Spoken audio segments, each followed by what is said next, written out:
What is up, lads? Welcome back to another episode here where we're going to be absolutely killing it as the nation of Austria. And in this episode, naturally, we're going to be focusing on the Pope once again, as indicated by the title and so on. But you'll notice there that I was checking my situation with Burgundy. It turns out that my two allies, Castile and England, will actually help me out against him. At the moment, England demands some land, but given time and favours, he will actually help me out against the Burgundians, which is really cool. And the reason that we've fallen behind in favours with him is because, of course, he was allied to the Pope. If you guys recall, I did manage to befriend him, but then, I kind of trod on his toes a little bit by attacking his ally. But we did manage to befriend him once again, which is really nice. And a little bit lagging behind on building favours with him, but it's going to make attacking Burgundy definitely much easier having that assistance, which of course is going to be coming up in the future. But in this episode, the Venetians have become an invalid rival from previous episode, and I did manage to rival Milan, much to my surprise. Obviously, as Austria, our forces much lower than they otherwise could be, and things such as your current manpower pool, they do definitely affect valid or invalid rivals. Like if we had our full, 50k manpower or so on, maybe Milan would not be a valid rival. But it just so happens they are, and I'm going to go ahead and rival them. I really don't have any intention to, hate on them or anything like that, but it just so happens that they are allied to the Pope. And it's always a good call, I find. Just a general rule is to, in order to keep your power projection high, is to rival smaller rivals that are bound to become invalid. As a player, you typically are going to progress and expand, and especially if you're engaged in a war with them like this, because I'm going to be releasing Parma, of course, as it is an option of an individual prince that can be released inside the empire, and reducing him in strength and size like that may very well make him become invalid, giving us that power projection, of course, and giving us another rival option. Now, with that being said, Milan has a lot of money as well to be had, which is definitely enjoyable.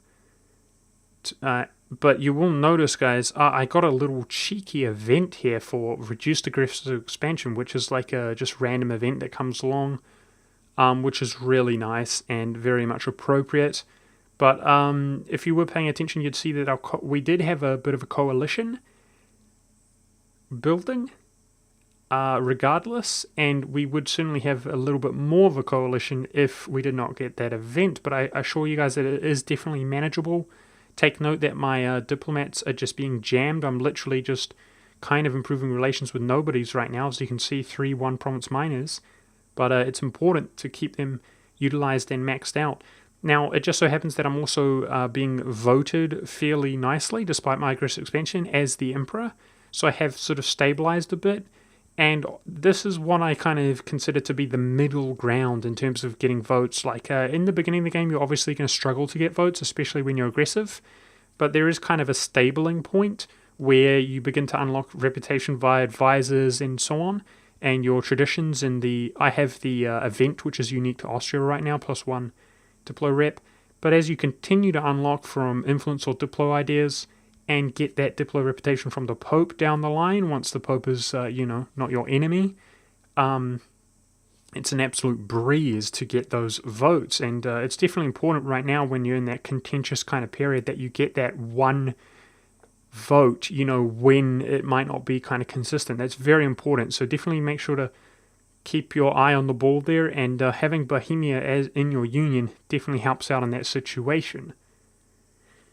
Now, as far as piecing out the Pope here, guys, you'll see shortly that I actually only take 23 war score. There it is, 23 war score, and taking his 2 provinces, whereas I could have just as well taken his money and war reparations and so on. But the reason is, of course, because I want to keep the truce time low, as he might, for example, join a trade league, give us a little bit of difficulty to take him out in the future war.